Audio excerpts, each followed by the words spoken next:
Yes mga lods. Nandito na naman tayo mga lods. Mag-i-experiment tayo mga lods ng ating uulamin today. Itong araw na ito mga lods, yung tanghalian natin.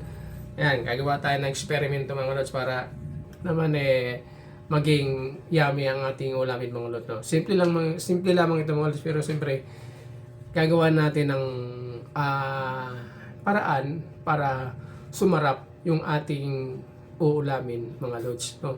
Pasensya na sa busis ko mga lods kasi nga sisipon tayo mga lods. No? Medyo barado yung ilong natin at nagluluha yung mata natin mga lods, pero kaya pa naman natin yan. Ang importante meron tayong may content sa araw na ito mga lods. So, yun kailangan natin yan mga lods. Araw-araw gumagawa tayo ng content.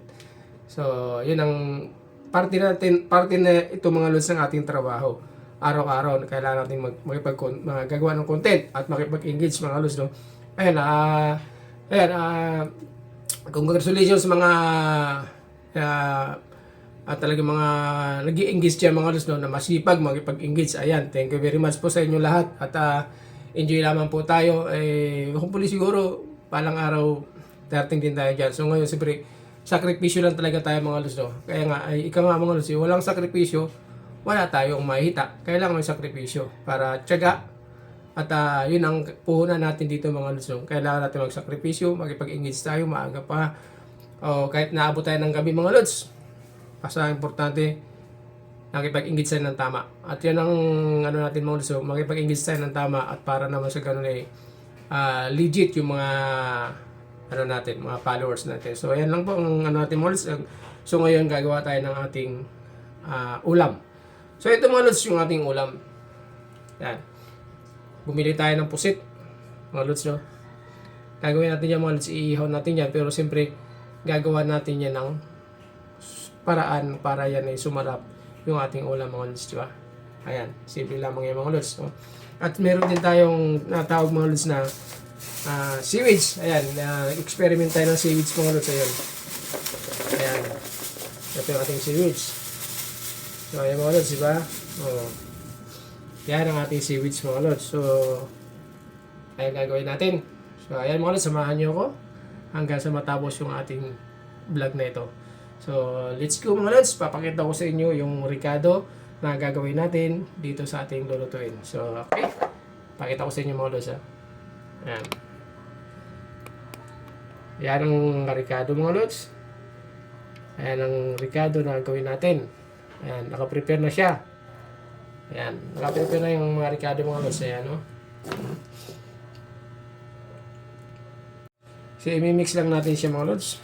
Ayan, ito yung luya, sibuyas, kamatis mga lods. So, imimix lang natin yan. Ito yung paminta natin mga lods. Lagyan natin ng paminta. Ayan.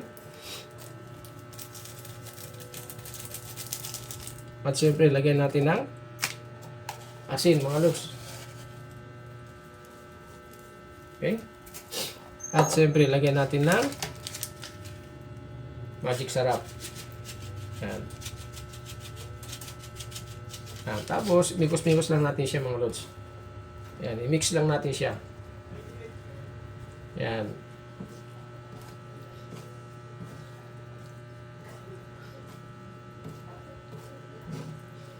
After nito mga lods, ilagay na natin siya dito sa ating pusit. So, ayan mga lods. At after nito mga lods, salang na natin. Okay? Tara. Ayan mga lods. Ganitong pagkayari natin mga lods. Ayan.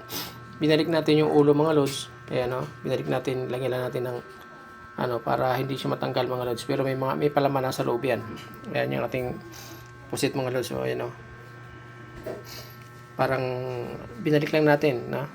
Ayan o. So, tara na mga lods. Isalang na natin para atin na siyang maulam mga lods. Tara, samahan nyo ako mga lods. Ayan na mga lods, yung ating inihaw. Napusit. Ayan.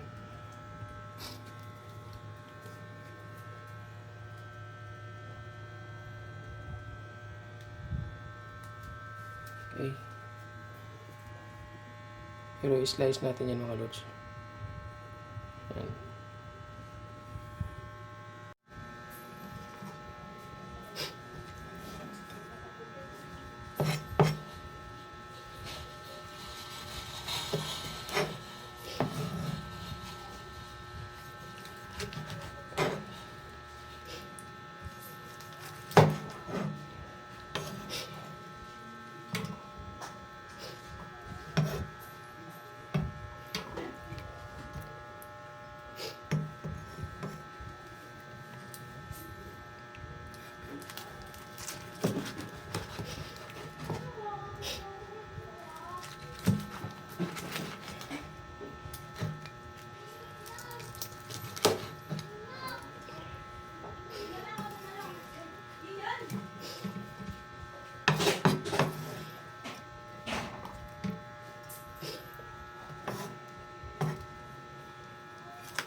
Yan mga lods, yung ating experiment ngayon. Yan yung ating seaweeds mga lods. Yan. At yung ating inihaw na pusit. Ayan mga lods. Yan. Dami yan. So tara mga lods. Tayo mananghalian na. Gutom na ang person mga lods. Thank you for watching. Bye bye mga lods.